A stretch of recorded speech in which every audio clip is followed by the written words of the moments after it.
मोठी बातमी समोर येते। बदलापूर लैंगिक अत्याचार प्रकरणी अक्षय शिंदे मृत्यू प्रकरणी आता ठाणे सत्र न्यायालयाच्या कामकाजाला सरकार आव्हान देणार आहे।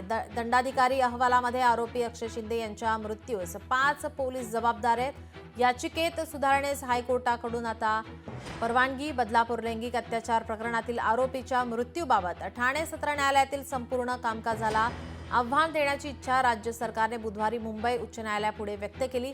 दंडाधिकाऱ्यांच्या निष्कर्षांना स्थगिती देण्याच्या अंतरिम आदेशाला सत्र न्यायालयाने आता मुदतवाढ दिली नसल्याचंही सरकारने न्यायालयाच्या निदर्शनास आणलंय।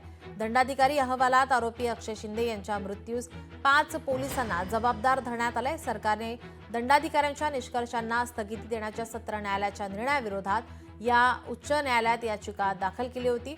सरकारी वकील हितेन वेणेगावकर यांनी बुधवारच्या सुनावणीमध्ये न्यायमूर्ती RN लढा यांच्या एकल पीठाला सांगितलंय की सत्र न्यायालयामध्ये प्रलंबित असलेल्या संपूर्ण कामकाजाच्या वैधतेला आव्हान देण्यासाठी सरकार याचिकेत सुधारणा करू इच्छिते। 5 पोलिसांच्या अर्जावर सत्र न्यायालयाने दंडाधिकारी अहवालाला अंतरिम स्थगिती आदेश दिला होता।